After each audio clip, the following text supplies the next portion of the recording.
91 Rock. A internet aumenta a disponibilidade de informações, isso é fato. A questão é, será que ela está nos fazendo mais cultos? É isso que a gente vai debater aqui hoje. Quem são os nossos convidados? Eduardo Gui de Manuel, que é consultor em tecnologia. Bom dia, Gui. Bom dia, Álvaro. Bom dia aos ouvintes.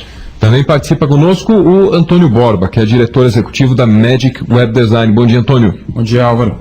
Também está conosco a Thaisa Carolina, ela que é analista de redes sociais. Thaisa, bom dia. Bom dia. E o Francisco Marés, que é jornalista. Bom dia, Chico. Bom dia. Francisco, você prefere Chico? Sim. Sempre.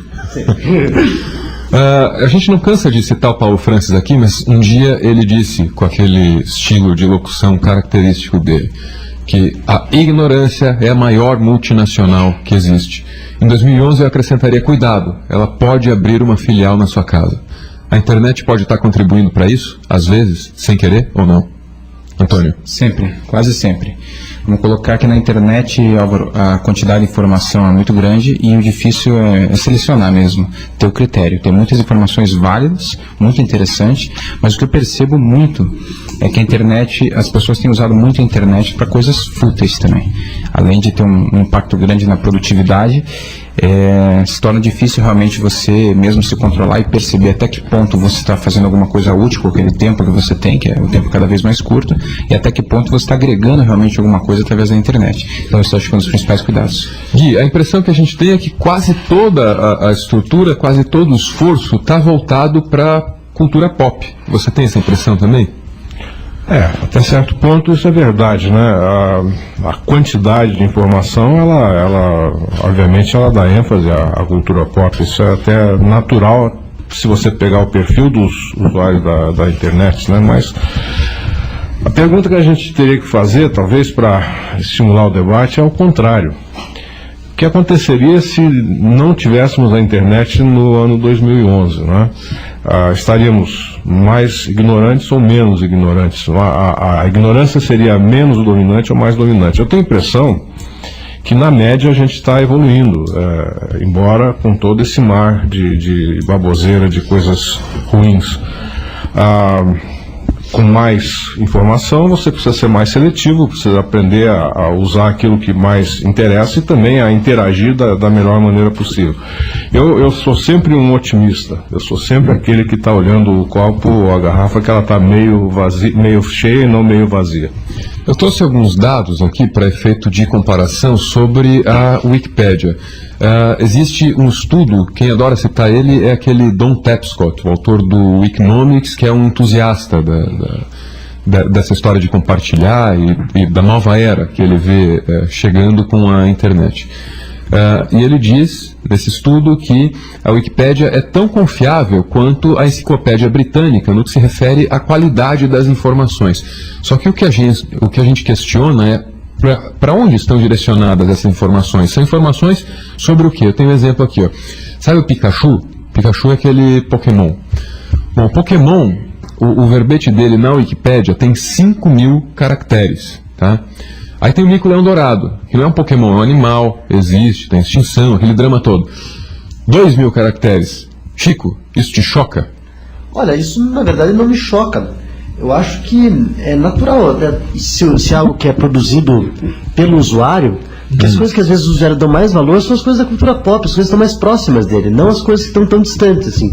Por incrível que pareça, um ser ficcional às vezes é mais próximo do usuário da internet do que um animal que está na floresta, por mais que seja um animal importante, esteja em extinção, esteja sempre sendo discutido e até usado como exemplo, né? Então eu acho natural. O que é interessante é que os dois têm espaço na internet, tanto o Pikachu quanto o mico-leão dourado. Esses dois tipos de informação têm seu lugar na internet. E eu acho que isso que é o mais bacana da internet, justamente. Você dá tanto espaço para o que é importante, como o mico-leão dourado, quanto para o que é banal, mas só que também é legal, né? Como o Pikachu. Thaisa, sua palavra em defesa da cultura pop. Bom, o mico-leão dourado você aprende na escola. Aí é chato. É chato, mas é uma coisa que você é fazer lição de casa, você não precisa ter 10 páginas da internet para saber o que é o mico-leão dourado e que ele está em extinção e que ele é importante natureza e pro teu conhecimento.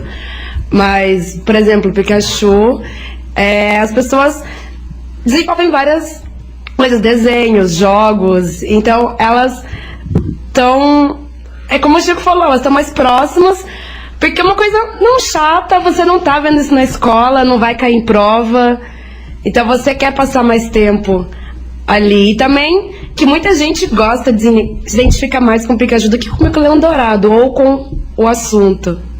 Antônio, Pikachu ou Mico Leão Dourado? Pois é, eu entendo bem o ponto de vista que a nossa colega colocou aqui, porque realmente a internet ela democratiza muito a informação. Tem essa vantagem, é um dos prós. Então eu listei aqui uns prós e contras para a gente poder comparar. Por exemplo, em termos de conhecimento específico, a internet é excelente, certo? Você consegue procurar rapidamente o que você precisa. Uma das desvantagens disso vem decorrente dessa própria qualidade, que é o que? As pessoas procurarem exatamente o que elas precisam e nada mais, copiarem pequenos trechos de informação. Vou dar um exemplo bem claro para as pessoas entenderem. Você tem dúvidas sobre a grafia de uma palavra. Geralmente você não vai estudar a regra através da internet. Se fosse num livro formal, você estudaria a regra para saber como que escreve aquele tipo de palavra e aplicaria. Na internet não. Você vai buscar, provavelmente vai ter uma pergunta e resposta em algum fórum, como é que escreve, você fala, escreve assim, acabou. Você geralmente não assimila aquele conhecimento. Você vai atrás da resposta mais rápida. E assim vai, a gente pode enumerar vários prós e contras da internet. Então essa democratização do conhecimento ela é interessante, mas ao mesmo tempo a gente cai nessa velocidade muito rápida, as pessoas querem informação rápida, pronta e mastigada. Então esse é um ponto a ser colocado, e eu gostei do exemplo ali. Se eu quiser a grafia de uma palavra, eu digito no Google mesmo, ponho notícias e vejo como é que a Folha escreve, como é que o Estadão escreve, não tem erro. E acabou, não é bem rápido, certo? Agora, se o mundo fosse apenas offline, eu abriria aquela gramática do Bechara, aquela enorme, e acharia lá a regra da crase, para saber como é que faz. Exatamente. Aí eu aprendo mais, você acha? Então eu tenho a impressão que está difícil da gente guardar esse conhecimento muitas vezes. É muito fácil e prático você procurar, resolver o problema naquela hora que você está com pressa e não ir além. E antigamente não, a gente procurava aprender para justamente não precisar daquela informação de novo. Porque convenhamos, ficar abrindo o livro e procurando toda vez é mais fácil até aprender. Agora, bater a palavra no Google toda vez e apertar Enter é um pouquinho mais fácil, né? É super fácil, ainda mais com uma conexão banda larga que a gente tem em qualquer lugar, então se torna cômodo. Olha, vamos falar um pouquinho na linha do tempo aqui. Eu estava vendo aqui na Wikipédia, vamos pegar como referência o inglês, que é para comparação que eu quero fazer. Ela está com 3.645.000 artigos ou verbetes hoje. Isso atualizado por um grupo grande de pessoas que interagem, né? Essa comunidade que faz a Wikipédia viver em tantas línguas. Mas eu comprei, em 1968, um volume da Enciclopédia Britânica que celebrava os 200 anos da publicação da Britânica. E junto com isso eu recebi também uma cópia da primeira, de 1768, quando ela foi lançada. Bom, essa primeira, ela tinha 3 volumes. A segunda, essa de 200 anos, tinha 25 volumes. Né? E agora não sei quantos volumes daria hoje isso equivalente da Wikipédia. Mas são duas coisas. Primeiro, o aumento brutal da quantidade e qualidade de conhecimento, inclusive lixo, né? Que está disponível hoje para cada um, e principalmente a atualização. A britânica, ou as regras de gramática, essas coisas todas, a britânica era atualizada anualmente. Você imagina hoje você atualizar anualmente todo esse acervo de conhecimento que a gente tem disponível. Dilema da galinha e do ovo. O que veio primeiro? O excesso de conhecimento ou o excesso de disponibilização de espaço para esse conhecimento ser propagado? Não tão longe assim, em 1995, o Bill Gates publicou um livro chamado A Estrada do Futuro, The Road Ahead, onde ele previa, naquele ano de 95, que todo o conhecimento humano estaria disponível a cada indivíduo no seu computador pessoal em disco. Ele ignorou a internet. Ele publicou esse livro em maio. Em dezembro ele teve que fazer uma reunião de emergência no dia 7 de dezembro, por coincidência o dia de Pearl Harbor. E diz assim, estamos abatidos, temos que rever toda a nossa estratégia. E aí a Microsoft passou a pensar na internet. Ou seja, a maior empresa já naquela época, ela deu uma pisada de bola, ela não entrou na onda da internet e até hoje ela sofre consequências disso, porque outros entraram na frente e pegaram algum espaço que ela de outra maneira teria. Interessante essa história. Isso foi em 95. 1995. Em maio de 95, mais ou menos nessa época, né, ele lançou o livro nos Estados Unidos, eu estava lá nessa época, e você encontrava filas quilométricas, como hoje tem para comprar o iPad, para comprar esse livro do Bill Gates. Naquela época não tinha comércio eletrônico ainda, já tinha internet, né? E foi um sucesso, primeiro da lista dos mais vendidos, e todo mundo falando, eu vou ter toda a informação do mundo no meu HD. Isso você compraria recebendo disquetes, aqueles disquetes de 3,5 polegadas, lembra disso? De 1.44, e você ia atualizando. A Estrada do Futuro era num disquete daqueles. Ou então por transmissão de dados, mas por linha de escada, essa coisa. Ele via isso em 95, olha só. 7h16, aqui no estúdio a gente fala sobre a internet. Ela aumenta a disponibilidade de informações, mas será que ela está nos fazendo mais cultos? Quem participa dessa conversa? O Eduardo Guide Manuel, que é consultor em tecnologia, o Antônio Borba, diretor executivo da Magic Web Design, o Chico Marés, que é jornalista, e a Thaisa Carolina, que é analista de redes sociais. Thaisa. Eu só queria fazer um comentário que foi falado, que o Antônio falou, que quando você quer saber a grafia de uma palavra, você não procura as regras dela, você vai no Google, digita e acha rápido. Mas isso não quer dizer que você não vai encontrar na internet a regra, você encontra na internet sim a regra, quem quiser pode, né, ir lá e aprender. É claro que tem muita gente que não vai por falta de tempo ou porque é mais fácil mesmo, mas ali também tá disponível para download, para você imprimir, para você estudar as novas regras da ortografia. Então, não é que na internet não tem, né? Mas aí não sei se é culpa da internet ou se é culpa da gente, porque quando você fala muita gente, eu posso entender a maioria, não posso? Sim. É época que a gente produz muita coisa, a gente quer, e também a gente quer ter muito conhecimento. Acaba que a gente tem um pouco de tudo e na verdade não tem nada completo. Chico. Mas eu só penso também, antes da internet, assim, quem tinha uma gramática em casa, assim, não é todo mundo que tem uma gramática em casa, um dicionário em casa, que pode, assim, estar escrevendo um texto e pensa, peraí, como é que se escreve isso? Ir lá poder fazer essa pesquisa. A internet meio que democratiza isso. Todo mundo pode ter uma gramática em casa, todo mundo pode ter um dicionário. Se vai usar ou não, é outra história. E todo mundo pode ter o verbete do Pikachu e por aí vai. Toda a cultura pop que ela tem também. Aí a questão é do que se escolhe, né? Falando nisso, eu tenho uma outra comparação. Essa aqui é para você, Thaisa. O verbete do Dr. House, ou do Dr. House, eu não sei se você vê isso aqui dublado ou legendado, enfim. Você vê legendado, claro. É muito chato dublado. Tem 43 mil caracteres. 43 mil caracteres é o verbete do Dr. House. Esse é aquele do seriado, que é o cara que dá os tratamentos meio alternativos para os pacientes e que é o bambambam da diagnóstico, medicina. Sim. 43 mil caracteres é o verbete dele. Aí tem o Oswaldo Cruz, médico, grande sanitarista brasileiro, aquele que resolveu vacinar todo mundo. Sabe quantos caracteres a Wikipédia reserva para ele? A Wikipédia não, né? As pessoas que fazem a Wikipédia, somos todos nós. 5 mil. 5 mil a 43 mil. E aí? O que é mais interessante? O Oswaldo Cruz. Ele mudou os rumos da saúde no Brasil. Quem tá vivo? Ok. Quem tá na tela de cada E quem existe? Os dois. Os dois? Sim. Quem existe? Pikachu ou Mico-Leão Dourado? O Mico-Leão Dourado. Por que o Pikachu não existe? Porque ele é ficcional. Então quer dizer que ele não existe? Eu acho que ele existe. Você acha que ele existe? Tem um amigo meu que ele costuma ter uma frase dele, que só é famoso quem tá no Wikipedia. Então só existe quem tá no Google. Então o Google é a... Dizem, né? Dizem. O Google é Deus. Em 2011, também, o Google, além de Deus, seria assim só ele pode referendar a minha existência. Na internet. Né? Então, se você fala que o Pikachu não existe, só que ele tem 43 mil verbetes no Wikipedia, como fica isso? Chico. Minha dúvida, a questão é só o quanto você... O que a enciclopédia deve te dar de informação, né? Assim, quanto que a enciclopédia britânica, por exemplo, te daria sobre Oswaldo Cruz? provavelmente teria mais ou menos 5.000 caracteres, talvez até menos. Até porque as informações geralmente são resumidas. A ideia de uma enciclopédia não é que ela tenha muita informação sobre tudo, mas um pouco de informação sobre tudo, né? Acho que essa distorção entre Oswaldo Cruz e Dr. House é que o Dr. House realmente recebe muita informação, mas as informações enciclopédicas necessárias do Oswaldo Cruz provavelmente estão na Wikipédia. A questão é que pro caso do House, que é um caso específico, tem bastante.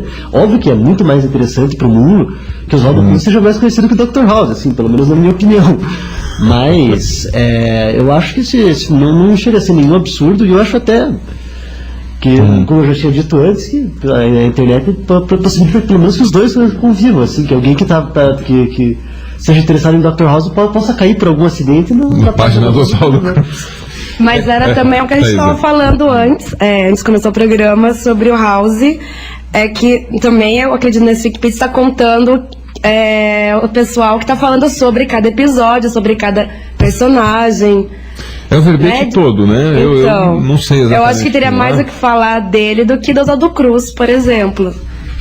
Porque o Oswaldo Cruz nunca teve sua própria série de TV? É que o House já tá na oitava temporada, indo pra oitava temporada, então imagina, aquela temporada, 20 episódios, 24 episódios, imagina o tanto que você tem pra falar, o tanto que as pessoas querem falar e dar sua opinião sobre o assunto. Agora, com o Oswaldo Cruz, você não tem tantos episódios assim para falar. Eu não sei se você teria tanta atualização para fazer, eu acho isso. São poucos episódios, mas há alguns interessantes. A Revolta da Vacina, por exemplo. 7 horas e 22 minutos. Antônio Borba. Olha, eu queria complementar o que a Thaisa falou. De certa forma, o que ela quer dizer é o seguinte: as informações atuais, o processo de atualização na web é óbvio, não dá para se comparar com o ensino clássico, os meios tradicionais. O que acontece na internet, a gente tem uma vantagem muito grande com relação à atualização e o que está acontecendo agora no mundo, que está ficando muito registrado para o futuro. Enquanto que o que já aconteceu, a gente já tem menos registros, fica aquela história do passado. Agora, você já ouviu falar, Álvaro, num termo chamado tacocracia? Tacocracia? Tacocracia. Não, acabei de ser introduzido ao conceito. Vamos lá. Então, tá bom. Acho que os nossos ouvintes também. Como diria um amigo meu, o Dr. Ângelo Fabiani, a tacocracia ela é baseada num termo grego, um termo antigo, chamado que é tacos, que tem a ver com rápido. Então esse termo ele é muito utilizado para você descrever assim essa cultura da velocidade que está impregnada no nosso dia a dia. Ou seja, a gente tem a impressão que tudo que é rápido é melhor. A gente tem que tomar um pouco de cuidado com isso, tá? Então é uma observação a mais. 7 horas e 23 minutos, nós vamos a um breve intervalo e eu lembro que você pode participar dessa discussão. A internet aumenta a disponibilidade de informações, mas será que ela nos faz mais cultos? Telefone 33 31 8300. Mensagem de texto para 8446-7538. E tem o Twitter, que é o @91rock ao vivo. Até já. Voltamos com 91 minutos.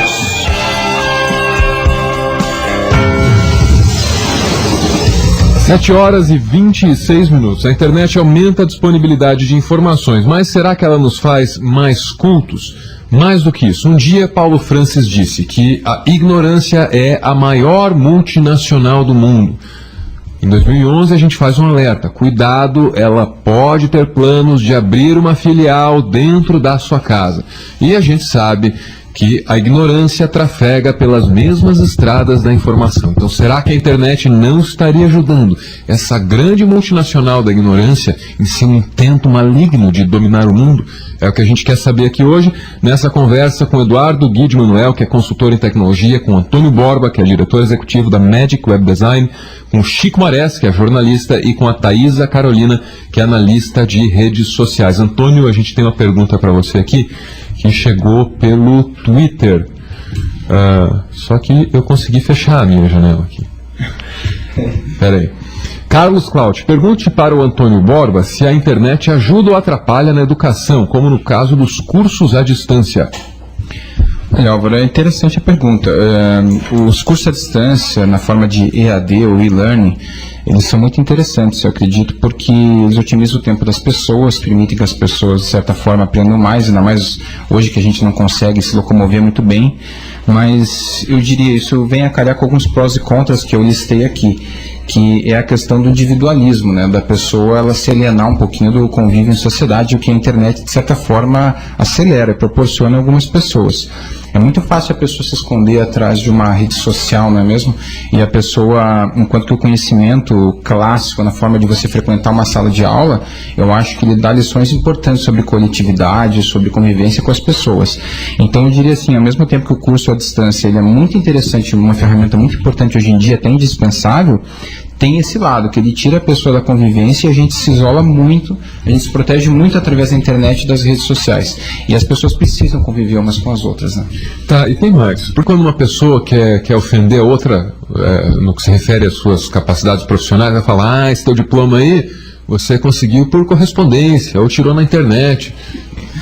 É verdade. Isso já mostra, né, o que acontece, porque a pessoa sabe que você ir numa sala de aula todo dia, batalhar, você conquistar o teu espaço é muito mais difícil e suado do que você, digamos assim, tirar por correspondência. Então, de certa forma, assim, esse ditado popular, essa expressão popular, ela traduz um pouco do que a gente pensa, no fundo, a respeito disso, né? E Olha, eu acho que você usa a tecnologia como qualquer arma, né? A seu bel prazer, desde que você saiba usá-lo bem, você tem benefícios. Nessa parte de ensino à distância, alguns anos atrás, se você quisesse, por exemplo, fazer um curso em Harvard, você tinha que ir lá. Hoje você pode fazer à distância e alguns cursos são até de graça, até para você pegar o sabor de Harvard e poder, não só Harvard, grandes universidades, inclusive brasileiras, você pode entrar, se matricular em cursos de ensino à distância e fazer a sua formação, a sua especialização, né? Eu não creio que você tenha essa obrigação de ter o ensino presencial como fator de qualidade, ao contrário. As coisas se complementam, você cada vez tem mais, a velocidade do conhecimento aumenta de tal maneira, na verdade até a aceleração é crescente, né? Então você tem que assimilar mais e mais conhecimentos. Você tem que ter uma boa orientação para saber se esses conhecimentos são bons ou não, né? Segundo as tuas ideias, tuas premissas, seus princípios básicos, mas essencialmente a coisa que a gente mais tem que ter em mente é que a missão de aprender não acaba nunca. A última coisa que você deve fazer é aprender como morrer, né? Mas você tem que estar sempre aprendendo, sempre se atualizando, e os métodos convencionais, offline, eles não são mais válidos hoje. Porque você tem a internet, de um lado, ela facilita essa interatividade, você tem cada vez mais gente conectada. Então, no mundo globalizado, por exemplo, você ignorar hoje a China é extremamente complexo, né? Então, você teria dificuldade em Curitiba, por exemplo, de assistir a um curso de mandarim. Os poucos que tem estão lotados de alunos. Então, uma das maneiras fáceis de você começar a pegar o som, e coisas que você não tem nenhum contato, você pega um texto em português, traduz para o mandarim no Google e fica ouvindo o som e tenta entender a lógica. Tem gramáticas em mandarim que você pode pegar, tem ensino, cursos à distância, bons e ruins em mandarim. Então você pode começar, por exemplo, a aprender mandarim pela internet. Ensino à distância, quando você tem um professor do outro lado, se comunica com ele pela internet. Agora tem um outro modo, que é o seguinte, não tem nem a figura do professor, tem um software que ensina você a falar chinês ou japonês. Como é que funciona isso, Thaisa? Tem alguma experiência no ramo? Não, Google Tradutor, né? Uma amiga minha, ela é alemã e ela estava me falando que ela ficou um tempo no Brasil, ela aprendeu português, ficou um pouco na minha casa e ela voltou para a Alemanha e ela falou que sentiu muita falta de falar com as pessoas. Muitas vezes ela me chamava no Skype pra gente conversar, pra ela não perder isso. E ela me contou que ela teve a brilhante ideia de ir no Google Tradutor e digitar as palavras e poder ouvir. Só que ela falou que muitas palavras estavam diferentes, às vezes que era o idioma em português de Portugal. Certo. Né?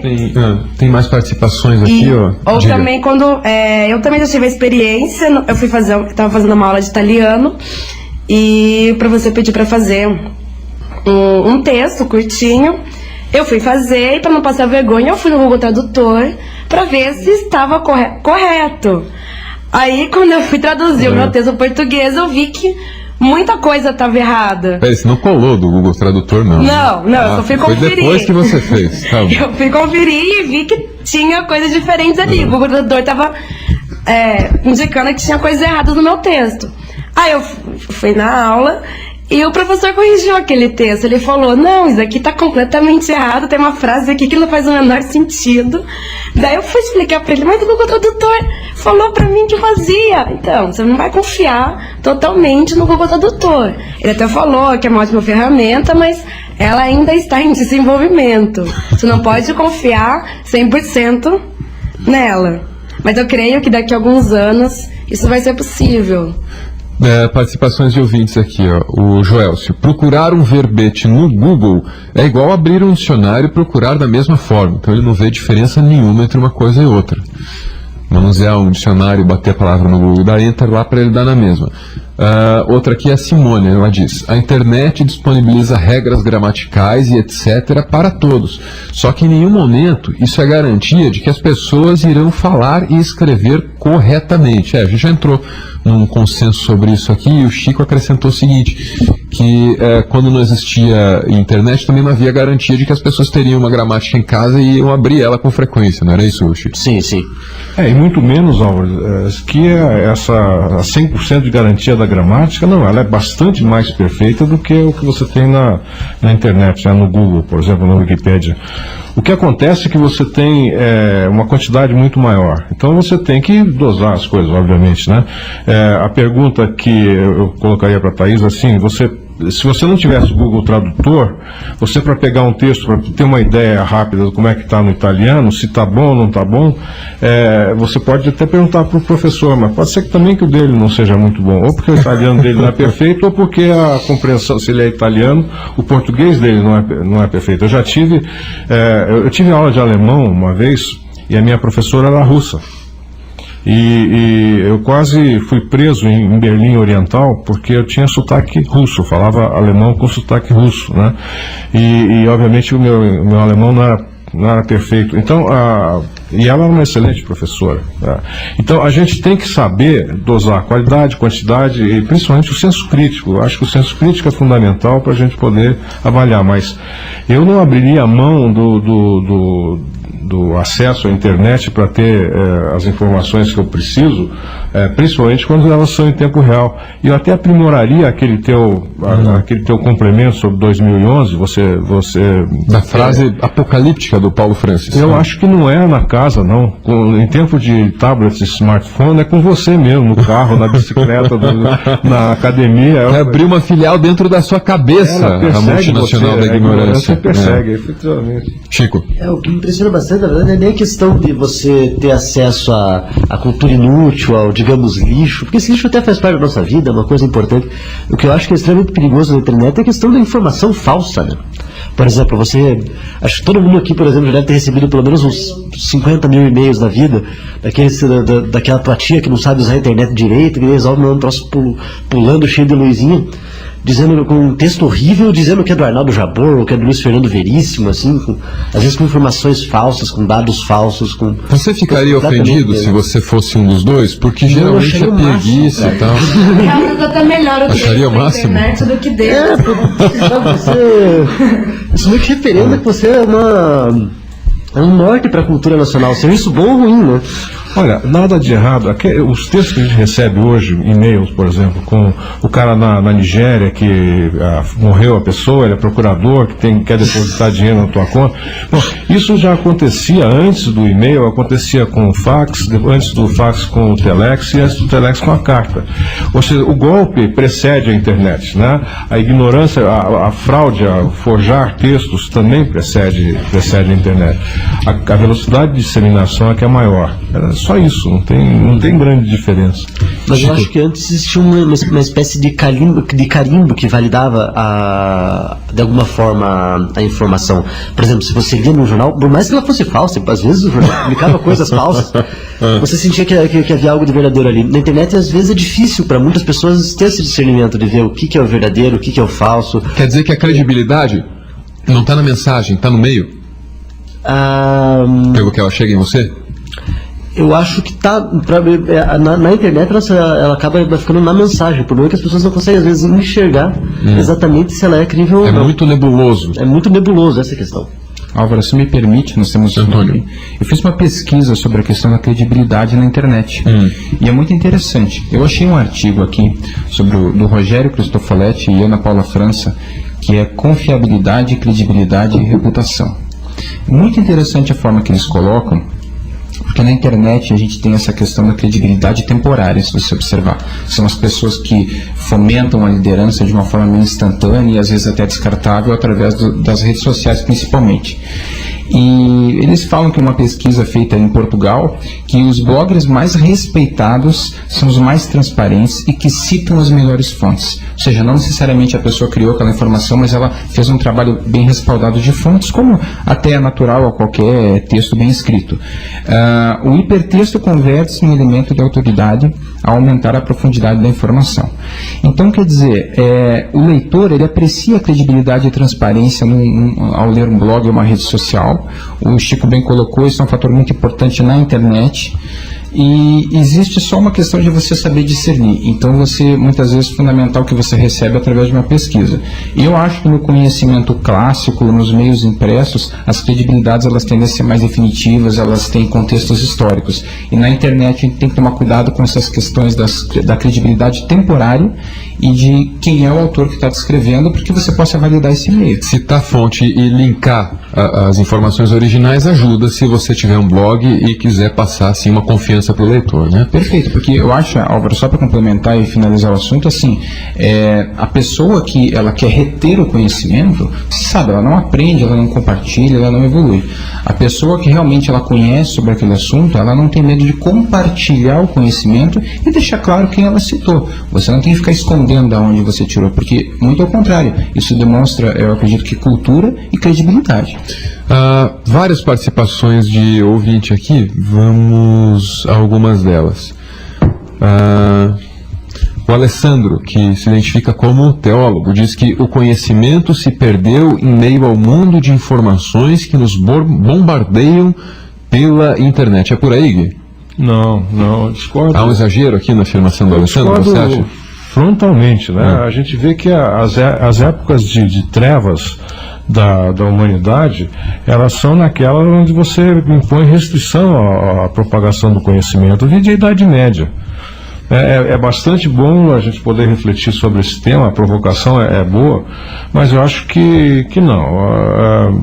Você não poderia hoje, por exemplo, fazer mobilizações que acabam com regimes ditatoriais, ajudam a acabar, né, como está acontecendo hoje no norte da África, ao mesmo tempo que pode, a coisa que tem gente que diz que é inutilidade, outros dizem assim que é oportunidade, como recentemente a gente vê a banda mais querida, mais bonita da cidade, né, que não teria chance de aparecer de outra maneira. Eu não acho que você não pode privilegiar elites ou detentores do conhecimento, assim, eu tenho, você não tem. Eu acho que isso não é uma... A Thaisa puxou o microfone porque ela é amiga de todo mundo da banda e ela só não estava naquela mega festa hippie lá por um erro de cálculo do destino. Fala. Tava demorando pra chegar no assunto. Eu tava torcendo pra eu falei, ninguém fale, por favor, mas não tem como. Mas já que a gente tocou no assunto, eu queria falar uma coisa que por trás de todo esse fenômeno tem uma coisa, foi muito legal, e eu como analista de mídias sociais, vou puxar um pouquinho aqui pro meu lado, que não sei se todo mundo sabe, mas esse foi um fenômeno inédito no Facebook, porque geralmente o que a gente costuma ver de internet é que em redes sociais é que o fenômeno de compartilhar começa no Twitter. E pela primeira vez foi um vídeo que começou a viralizar dentro do Facebook. O Vini, que é da banda, ele dirigiu o filme e ele colocou no Facebook dele para os amigos. E muitos da banda, os amigos colocaram no Facebook deles também. E de repente, a tarde inteira, o vídeo começou a andar sozinho. E quando eu fui ver o vídeo, tava já em 40 mil visualizações. E de repente eu vi pessoas dentro do meu Facebook, do Maranhão, de Belém, compartilhando aquilo, e geralmente eu compartilho o vídeo porque eu conheço muitas pessoas da banda, e que legal, olha o que eles fizeram, já conheço essa música, agora tá aqui o vídeo, sabia que eles iam finalizar, faz tempo que fizeram. Só que eu achei isso muito interessante, porque pessoas no meu Facebook de Belém, por exemplo, que nem sabiam que a banda existia, estavam vendo o vídeo e estavam replicando isso. Então, esse dia foi numa quarta-feira, para música do Paraná, isso é assim uma espécie de 11 de setembro. Não porque é tragédia, mas no seguinte sentido, porque todo mundo lembra o que estava fazendo naquele dia, naquele momento, quando viu o vídeo. Eu lembro que eu vi pelo do Rodrigo Lemos, que também é da banda, tinha 300 e alguma coisa. Isso foi à tarde. À noite, fui olhar lá de novo também, já tinha mais de 60 mil, 100 mil, coisa assim. Então foi impressionante mesmo. E geralmente, quando você vê uma coisa viralizar, é reportagem de porta de delegacia, é coisa não muito boa acontecendo, é acidente, morre diabo, palavrão, etc. Nesse caso, não. É arte, né? É música. Então, deu certo pro Paraná, eu acho, não? Sim, muito. É uma coisa de qualidade. 7h44, nós vamos a um breve intervalo e antes disso lembramos que você pode participar. Telefone 33 31 8300. SMS 84467538. Twitter é o 91 Rock ao vivo. Chico Marés, qual é o seu? Chico Marés. Chico Marés. Thaisa Carolina. @Thaisa Carolina com H e com S. Antônio Borba. Antônio_Borba. E Gui? Gui Manuel. Explica aí, Gui, esse aí. Com Y, Manuel com U. Maravilha. O meu é @Álvaro Borba. Qual é o tema de hoje, Álvaro? É a banda mais bonita da cidade? De novo, não.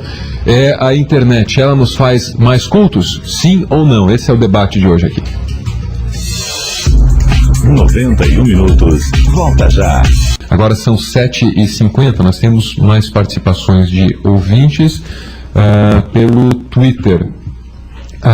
O Clécio diz: bom dia, uma pena que reduziram a importância de Oswaldo Cruz a quantidade de caracteres da Wikipédia.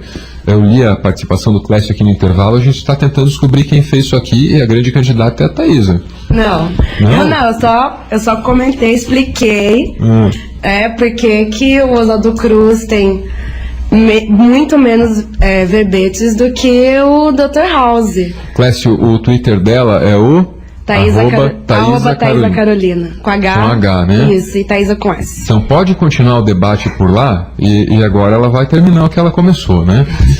Por outro lado, a Andréia Pires parece que apoia aqui a Thaisa. A gente entrou num debate aqui sobre o tamanho do verbete do Pikachu e do Mico Leão Dourado. O Pikachu é aquele Pokémon, você sabe, tem 5.000 caracteres o verbete sobre o Pikachu. O Mico Leão Dourado, que é um animal belíssimo da fauna brasileira, está correndo aí o risco de extinção, tem apenas 2.000, é menos da metade da quantidade de informação que tem sobre o Pikachu. Então, a Andréia Pires disse aqui o seguinte: o Pikachu existe. Né? A gente entrou naquela discussão aqui, você me perguntou se existiu, eu disse que não, porque é ficcional. Tá vendo? Existe. Existe. Quem tem aí alguma coisa sobre o Pikachu aqui, ó?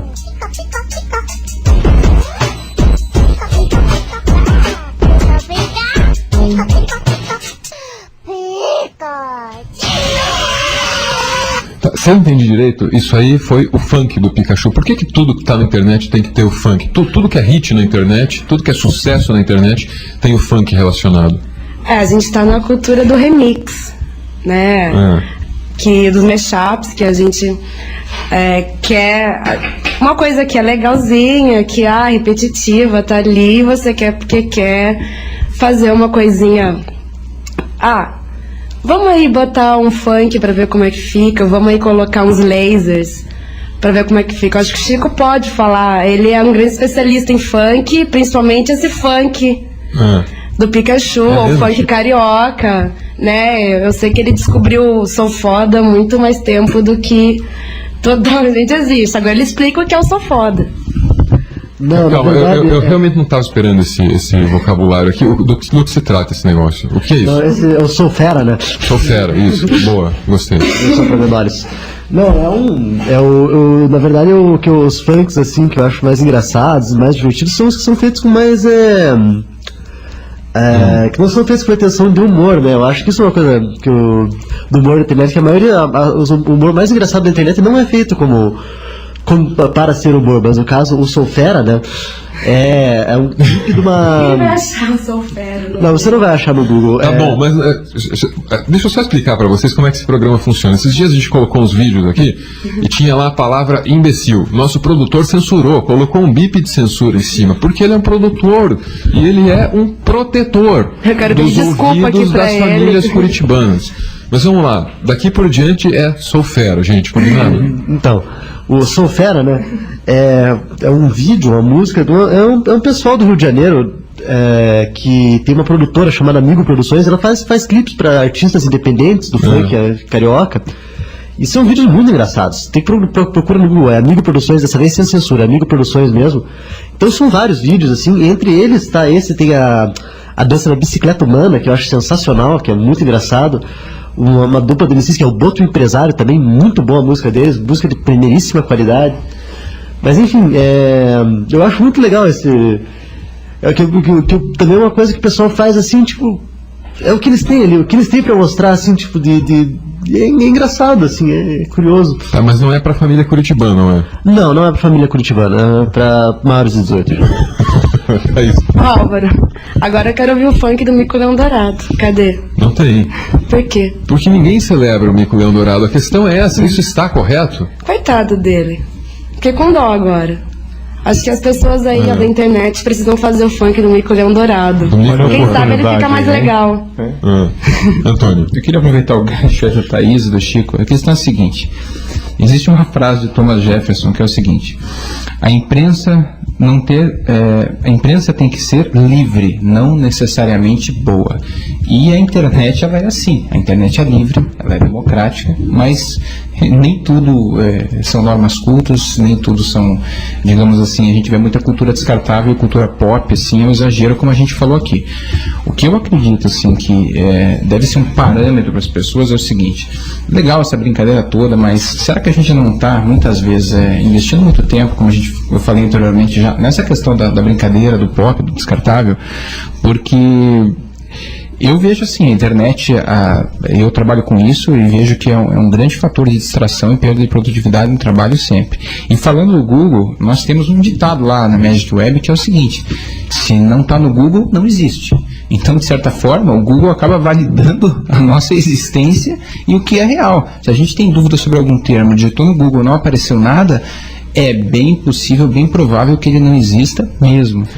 Aqui, ó, mais existencialismo nas participações dos ouvintes. A minha tese de que o Pikachu não existe porque é ficcional não tem nenhuma aceitação entre o público. O Clécio, que é aquele que tinha discordado da Thaisa na questão do Oswaldo Cruz, né, naquela discussão lá sobre o número de caracteres da página do Oswaldo Cruz na Wikipédia e da do Dr. House, ele apoia a Thaís aqui quando o assunto é a existência ou não do Pokémon. Ele diz: concordo que o Pikachu existe como produto cultural pensado assim para atingir consumidores ávidos por novidades. Então acho que dá para bater o martelo, né? Existe. Existe. Você ficou feio na fita, hein, Álvaro? Ficou mal para mim. Feio na fita? Eu não sei se essa já não pode ser considerada uma gíria idosa. Aliás, você é novinha, eu não sei como é que você conhece isso. Não conheço. Conhece?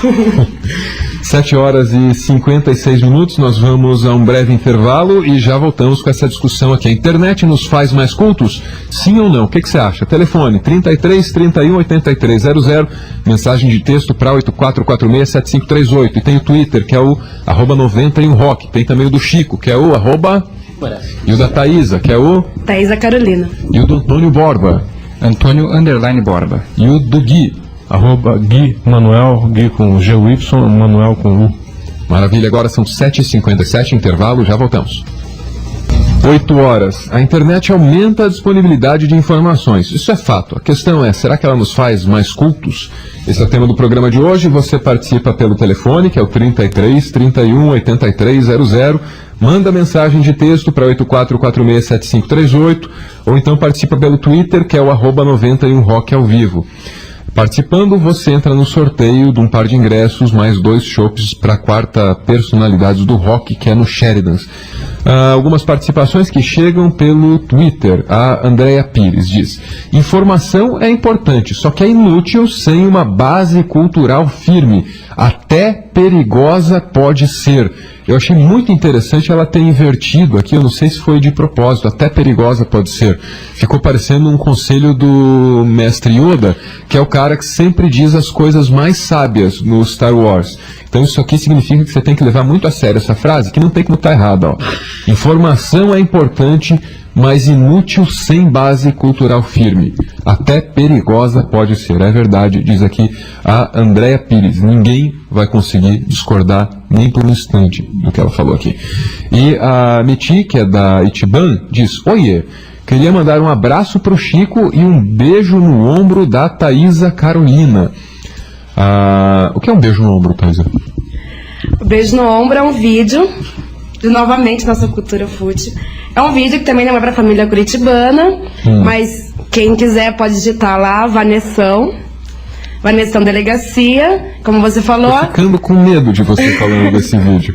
Mas não tem pornografia, não tem nada demais, só é um travesti que foi preso e sobre efeitos não de... Tá, né? Acho que eu entendi. E aí em algum momento ele fala num beijo no ombro. Em algum momento ele fala que o babado é certo e que dá um beijo no ombro. Ele fica falando toda hora, beijo no ombro, beijo no ombro. E isso virou uma gíria. Isso saiu da internet, saiu da veio internet e pro mundo foi pra offline. realidade. Assim como os bons drink, né, que é o mais famoso. Todos comemoram, todos choram, todos alegre. Cada nova gíria dessas surge com um videozinho do YouTube. Não só um videozinho, é um meme, né? A gente chamamos de meme. Até o Brasil está fazendo a Minipídia. Tem um site, o Pix, que está investindo numa catalogar os memes brasileiros. Brasileiros, isso. Já tem o site inglês, o Know Your Meme, que fala de todos os memes do mundo, e o primeiro brasileiro é o Tenso. E são, assim, conversas que no dia a dia com meus amigos, que eu vejo na rua ou até em propagandas, eu vejo que a internet saiu e foi para a realidade. Um exemplo, não só o meu dia a dia, mas a Microsoft. Aquele menino do Double Rainbow, não sei se todo mundo conhece, ele ficou extasiado quando ele viu um arco-íris duplo, 2 arco-íris, e filmou aquele arco-íris e ele comemorando, e virou o hit da internet, e a Microsoft contratou ele como garoto propaganda do Windows Live Picture. Entendi. Chico, tem algo a acrescentar aí nessa conversa sobre os memes?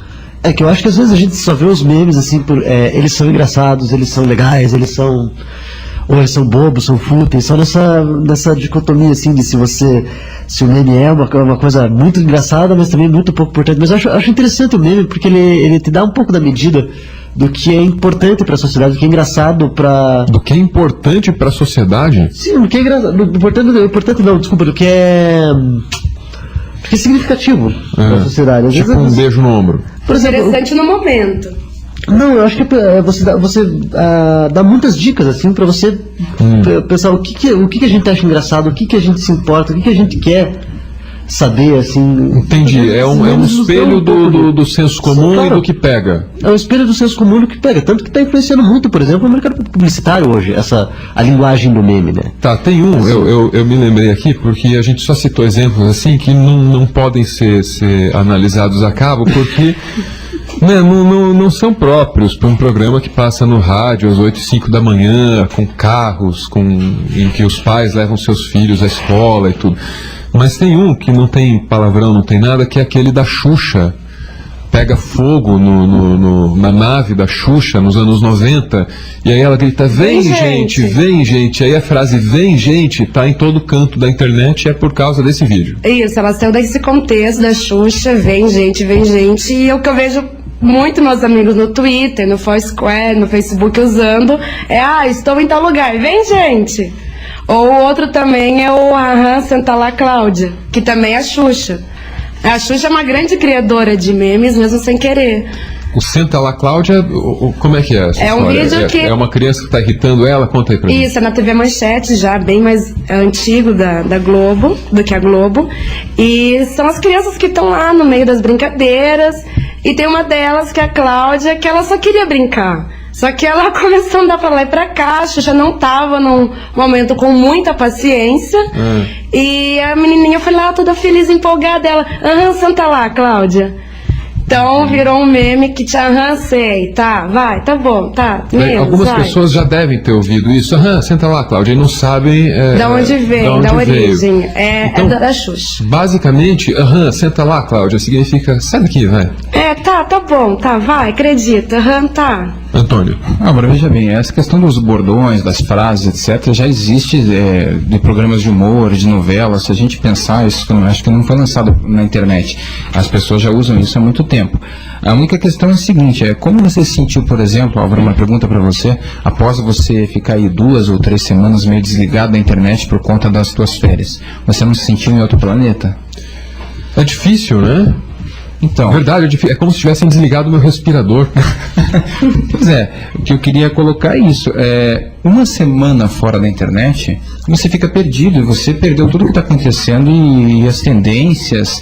Daqui a pouco eu estou aqui no Twitter aqui, e eu vejo alguém falando alguma coisa que eu não entendi muito bem, e de repente é um meme, é uma expressão, alguma coisa assim que eu não estou bem por dentro, porque vai muito rápido. De repente, se você ficou 2, 3 dias sem acessar a web, quer dizer, ninguém fica 2, 3 dias sem acessar a web, mas se você, no caso, está viajando, vamos dar um exemplo, você perdeu esse lance da banda mais bonita, de repente você está totalmente por fora do que todo mundo está falando, de uma forma muito rápida. Então você fica muito facilmente fora de contexto, você fica meio escravo dessa informação toda, porque você tem que estar plugado o tempo todo para acompanhar tudo o que acontece, né?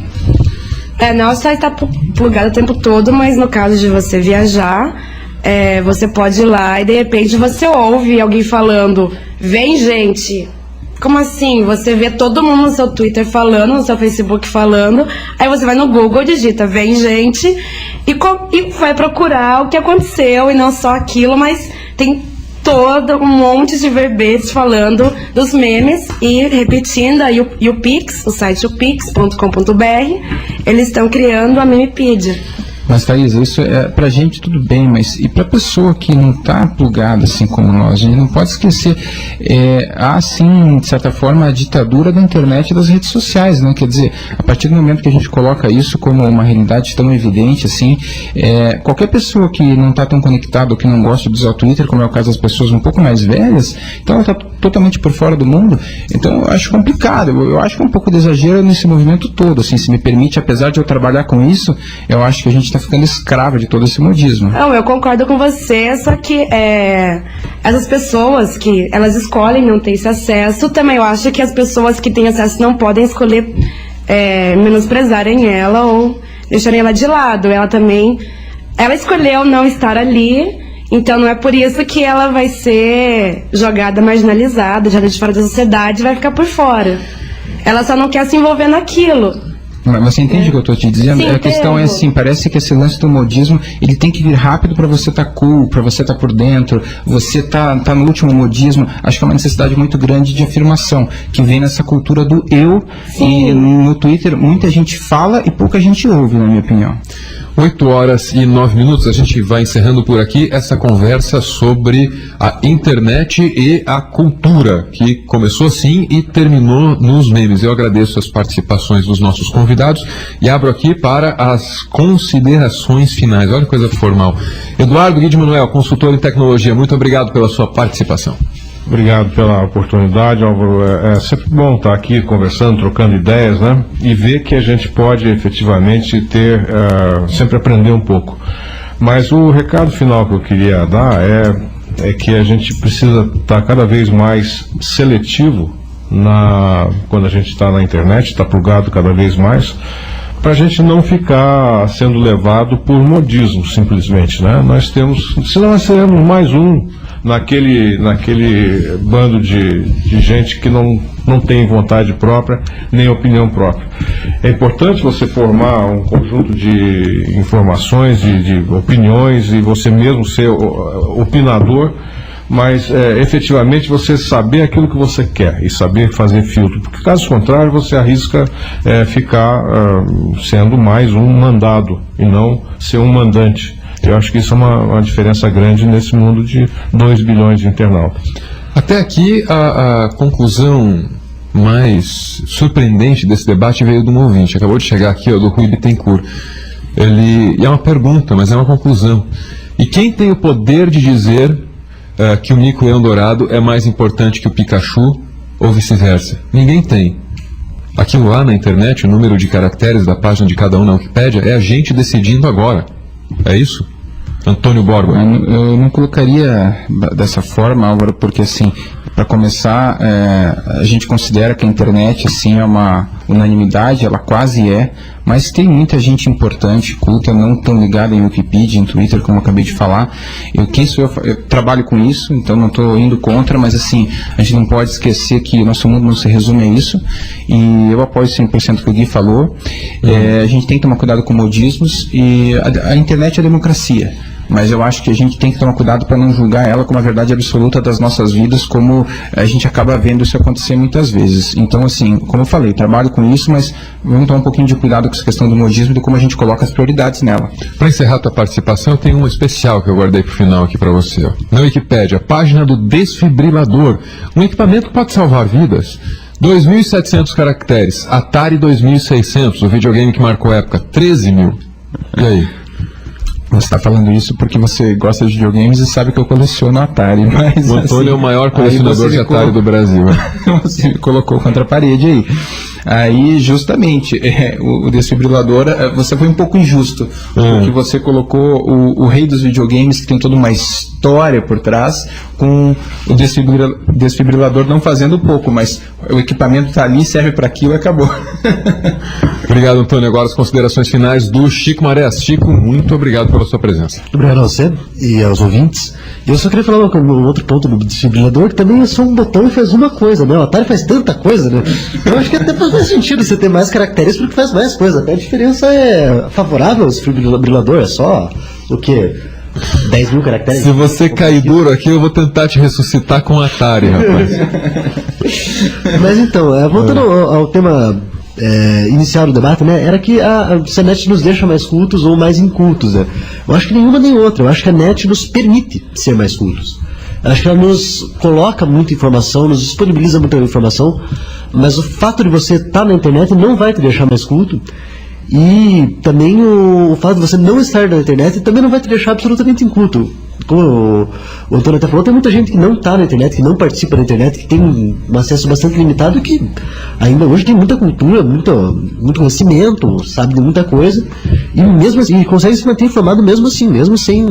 Eu acho que a internet é mais uma ferramenta, uma maneira de facilitar nosso acesso à cultura, de maneira geral, assim, e ao conhecimento. Então, acho que é por aí. Thaisa Carolina, que é analista de redes sociais. Primeiramente, queria mandar um beijo não pra Miti, que hoje é aniversário dela.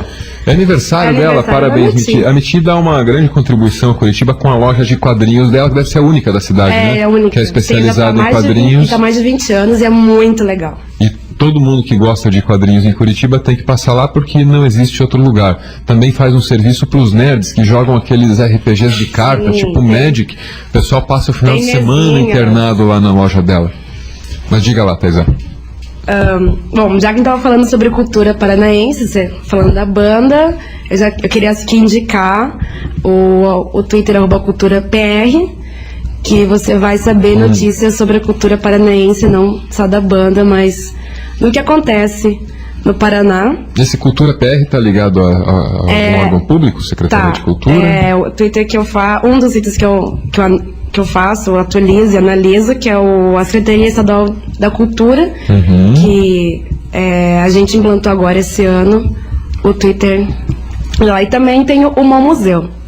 O Mon Museu, são os dois que você gerencia. Tem mais algum que você quer recomendar? Tem vários, mas eu vou falar sobre mais um, que é @Revista Inventa, que é uma publicação daqui, e a gente tem Twitter e blog, Revista Inventa, sobre cultura, um pouco pop, um pouco mais cult, vamos dizer assim, não só coisas, a gente até evita esses vídeos, esses memes e coloca coisas mais interessantes, designer, ideias. Quem curtir, segue lá.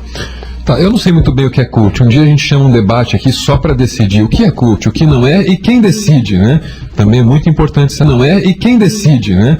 Também é muito importante se não é e quem decide, né? Também é muito importante se não é e quem decide, né? Também é muito importante se não é e quem decide, né? Também é muito importante se não é e quem decide, né? Também é muito importante se não é e quem decide, né?